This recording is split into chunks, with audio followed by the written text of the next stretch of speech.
Sissako. C'est ça, c'est ce genre de passe que j'aime bien chez Sissako, qui peut vraiment accélérer les choses. Allez, l'accélération, elle va peut-être arriver maintenant avec Gavori et ce ballon qui n'est pas mal du tout pour Klaus qui doit marquer là. Il doit marquer et il le fait. Et il le fait. Et il y a hors-jeu. Il y a un hors-jeu, un drapeau levé. Ah bon? Ah bon? On va revoir cela. Utrecht. Attention, on va voir un peu comment il se base pour mettre cela. Ito contrôle et frappe. Contrôle et frappe. Et ben la voilà, tiens. L'égalisation.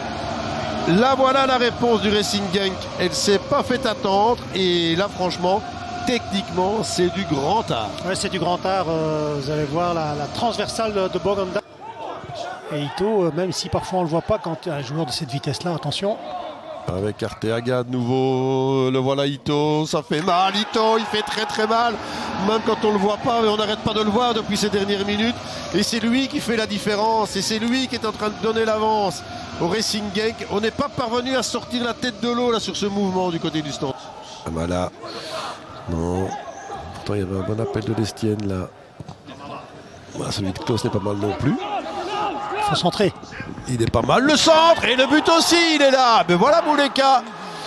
Voilà l'égalisation du Standard et un changement gagnant supplémentaire pour Mbailey. On vous le disait, le Standard n'était pas à la rue, ils n'ont absolument pas abdiqué. Et le coup franc a été logiquement joué rapidement par les Cus Boys avec Robidas pour Andrew Julsager. Est-ce qu'il va parvenir à distiller sa 10e passe décisive? Attention, McTargay, encore lui. Qui d'autre que le Sénégalais pour marquer, et qui d'autre que Andrew Julsager pour distiller encore une passe décisive. Reviens, elle va sortir. Peters avec Ngoy. Ngoy, il peut frapper, il doit frapper. Ngoy, c'est parti. Oh là là, qu'il est beau. Magnifique, Julien Ngoy qui avait déjà eu une super possibilité en première période. Le grand sourire affiché par l'attaquant des Pandas après l'énorme possibilité pour Zinho Gano. Et ça passe encore, on insiste, d'un côté gauche, du côté des Pandas. Le centre est bon, Moussona en deux temps, c'est au fond, Moussona qui fait 2-0 la 80e minute de jeu. Voilà, ils ont clairement appuyé sur la pédale d'accélérateur depuis 10 minutes, les Pandas. Lui qui disait, je pense, dans une interview dans Atlas News cette semaine, il disait oh, moi, les séances statiques, il est passé. Lamkelze face à face, Mignolet, non. Lamkelze ouvre le score, premier ballon exploitable et but de Didier Lamkelze qui a râlé pendant 8 minutes et qui, lors des 20 secondes suivantes, fait la différence. Oui, et pour parler de Kosciuszko, on peut être impérial pendant 8 minutes et... Regardez comme si on y était. Magnifique plan. Refailov face à Simon Mignolet. Est-ce que l'Antwerp va mener 0-2 à la mi-temps? Oui. Oui. C'est parfait. Magnifique lucarne de Léor Refailov, l'ancien brugeois, soulier d'or anversois, donne 2 buts d'avance à l'Antwerp. Qui l'eût cru? Bon, pas nous en fait, Philippe, pour être bien honnête.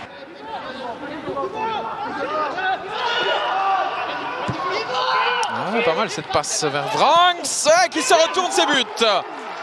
Pas de hors-jeu défensivement là du côté de OHL. On a très mal géré la chose avec une magnifique finition de la part d'Aster Vranks qui a littéralement perforé l'axe défensif de Louvain. Merci Chiwanga qui prend ce ballon et qui le cède de nouveau à son équipier français Xavier Mercier. Ouais, la passe est bonne, Kamal Sowa, l'enchaînement avec un centre en retrait. Oh, qu'il est beau ce but! Oh, quel magnifique but de la part de Casper de Nord. Splendide. Ce but louvaniste dans l'ensemble, même parce que ça part d'une sortie de défense, enchaînement de passes.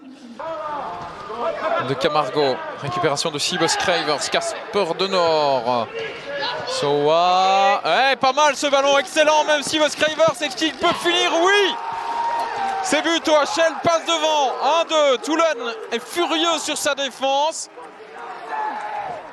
Mais voilà, je vous disais, je pense que Thomas Henry a incité Casper de Nord à aller au pressing. Finalement, il est resté assez haut, Casper de Nord.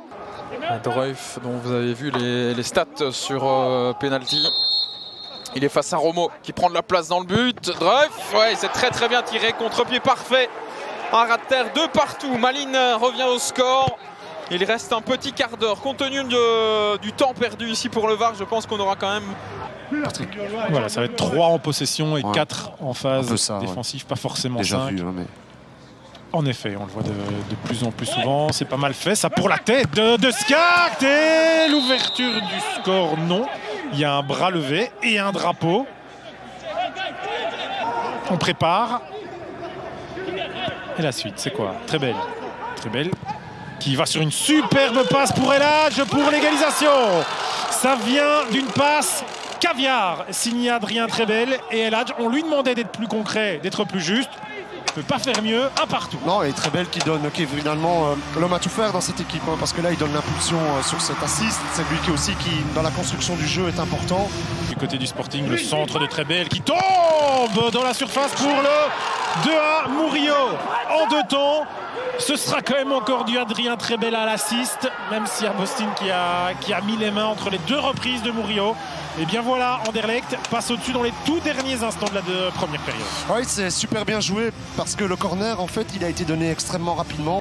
Un Chimerou, très belle, qui a Mikhailichenko qui déboule sur sa gauche. Il a plusieurs solutions à l'intérieur aussi. Très belle, il va donner ce petit ballon vers Verskaeren pour le 3e, oui. Et le triplé d'assist, parce que moi je vais lui donner sur le 2e but à Adrien Trebel. Et bien voilà, retour aussi gagnant pour Yaveri Verskaeren, titulaire pour la première fois depuis décembre. Plus de confiance, plus de dialogue aussi. C'est pas mal joué encore ça de la part des Anderlechtois, avec Diaby qui va fixer, Diaby encore, ouais, il va frapper, il va marquer, j'allais dire il va aller chercher la confiance, il force un petit peu, mais non, ça réussit, ça fonctionne, c'est 4-1. Ouais, c'est dévié, mais voilà, il a tenté effectivement, donc là, Paris réussit pour Compagnie de le faire rentrer.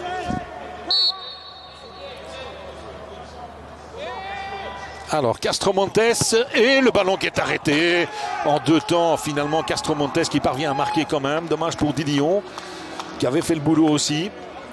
Ça fait quand même 1-0. C'est poussif mais ça fait 1-0 pour les Gantois.